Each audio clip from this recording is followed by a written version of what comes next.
E, Rogério, a gente vê uma evolução constante dos carros no mercado e eu imagino que a blindagem tenha evoluído muito. E talvez o item de percepção mais fácil para o cliente final são os vidros, né? Como é que eles evoluíram ao longo desses anos? O vidro dos anos 90 é muito diferente do vidro usado hoje, por exemplo? Completamente diferente. Tá. Como que foi nos primórdios, né? Eles... Bom, a gente precisa de um carro blindado. O vidro original, obviamente, não segura o projétil. Então, vamos fazer um vidro igual ao original, mas vamos colocar ele com mais camadas, né? Uhum. E punha lá 2 camadas. Bom, não segurou ainda. 3 camadas, não segurou ainda. Ia pondo o vidro, né? Em camadas subsequentes. Até que chegava uma determinada espessura que ele passava a atender aquela determinada demanda por uma agressão por projeto balístico. Uhum. Só que o que acontecia? O peso desse pacote é enorme. Porque o vidro, ele tem uma característica exacerbada, que é uma dureza muito elevada, mas dureza leva à fragilidade. Parece que são coisas incompatíveis, mas na física, dureza e fragilidade estão mais juntos do que o senso comum possa imaginar. O que é o conceito de frágil, de fragilidade? É a incapacidade de absorver energia. Então, um projétil tem energia cinética. Na realidade, quando eu digo, tem que segurar a bala. Você tem que dar fim àquela energia cinética, que é muito elevada de um projétil.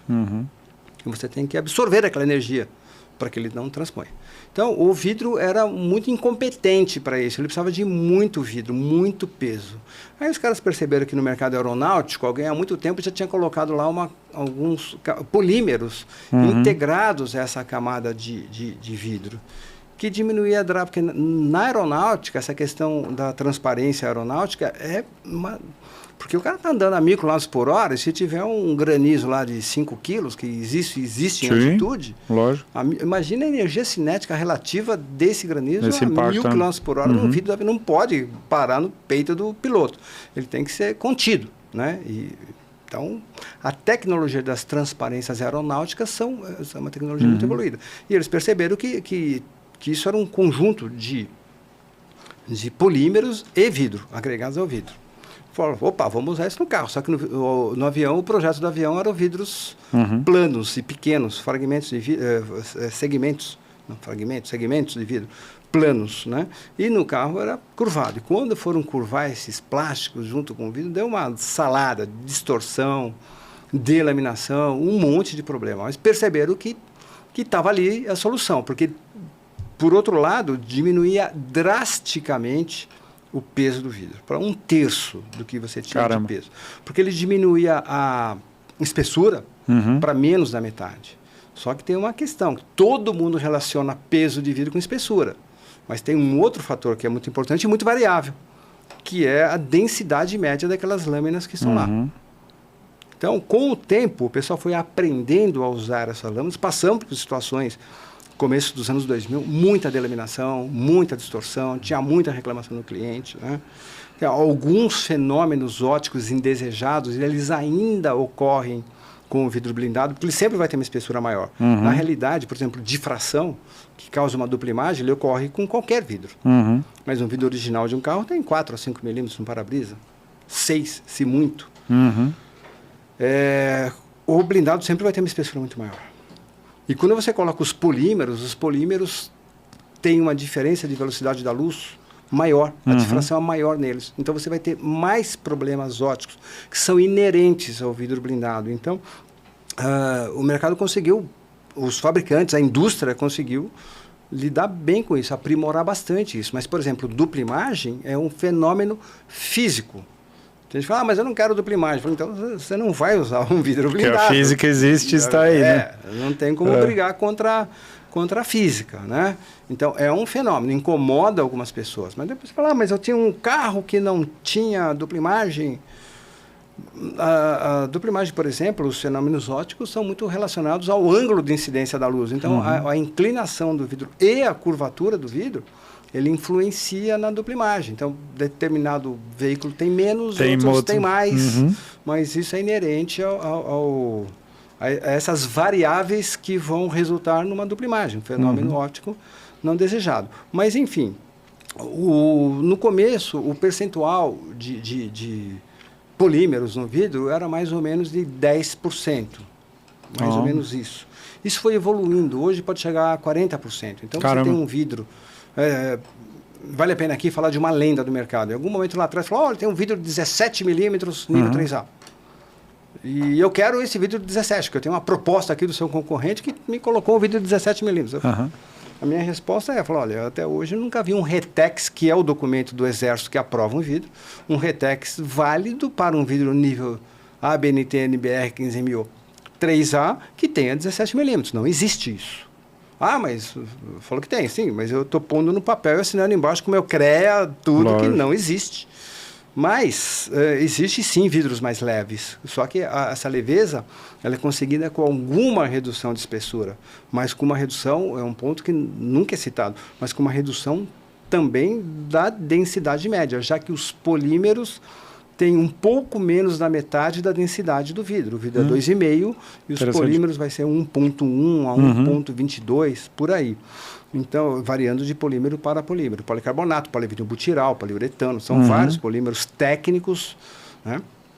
Quando eu falo polímeros técnicos, mas policarbonato eu comprei para fazer um puxadinho lá em casa.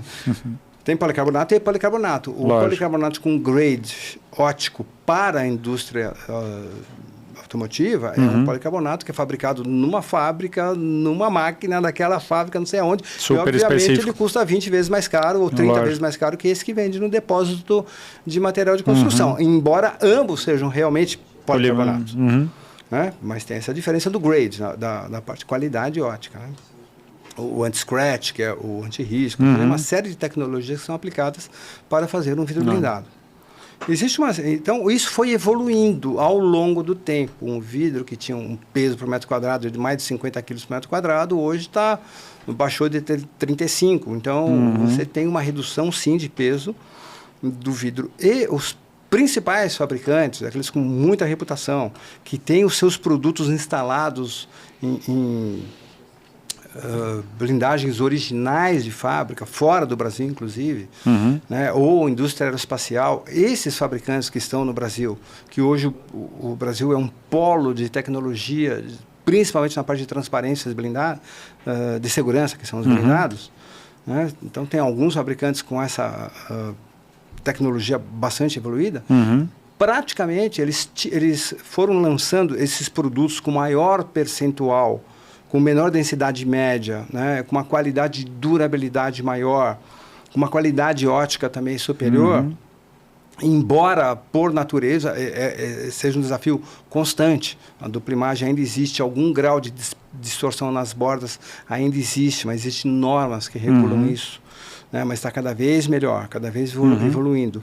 Esses fabricantes, praticamente todos eles, tiraram de catálogo aqueles vidros mais anteriores, não digo primordiais, porque os primordiais eram os vidros que não tinham os componentes poliméricos, né? Era só vidro, e aí tem uma desvantagem enorme. Embora, nessa fase que era só vidro, mesmo com mais espessura, a qualidade óptica é maravilhosa, porque o polímero sempre é mais complicado do ponto de vista óptico.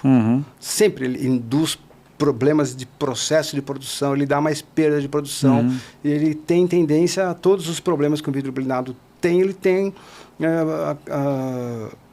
a tendência de exacerbar esses problemas. Eles são quase todos causados pelos polímeros, ao mesmo tempo que a solução definitiva também de redução de peso também depende dos polímeros. Você não consegue fugir deles. Mas um vidro que não tem os polímeros, ele é extremamente transparente, com menos distorção, menos dupla imagem, maravilhoso. Você olha assim, nossa, que vidro bem feito, lindo, tá? É uma dica que a coisa não está muito certo lá. Porque, né? Então, a gente precisa lidar com essa situação dos desafios que você inserir mais e mais polímeros no vidro causam, mas ir nesse caminho, que é onde você vai ter o que você deseja. Né? Ninguém quer andar com uma locomotiva na cidade. Quer ter o seu carro. Principalmente hoje, a gente falou há pouco dos elétricos. Os carros elétricos, via de regra, têm desempenhos surpreendentes. Né? Sim. E você não quer perder essa característica. Lógico. devido à blindagem. Você quer que seja quase que imperceptível. O cliente final, ele quer o carro mais próximo do original possível, né? E é isso mesmo, tem que ser. O desafio tecnológico é esse. Né? Então, é uma blindagem sofisticada, obviamente, ela tem seu custo para isso, produtos sofisticados, né? Ele preserva muito bem isso. Né? Muita gente está muito feliz aí com o seu veículo de alto desempenho. Falou, não, tá... Então a gente pode dizer que o vidro é uma peça super tecnológica e em constante evolução. E complexa, né? O desafio para o fabricante, esses caras têm que ser muito bons. Graças a Deus o Brasil se especializou nisso e hoje esses vidros são exportados. Referência. Inclusive para montadoras que montam seus blindados lá na Europa, Estados Unidos, no México, mundo afora, no Oriente Médio, com vidros brasileiros. Não existe nada melhor lá fora. Existe sim concorrentes, não é que não tem ninguém lá fora fazendo vidros blindados de excelente qualidade. Tem, mas eles não são melhores que os nossos. Perfeito. E eram muito melhores. No começo dos anos 2000 você tinha assim, produtos muito superiores lá fora. Hoje não.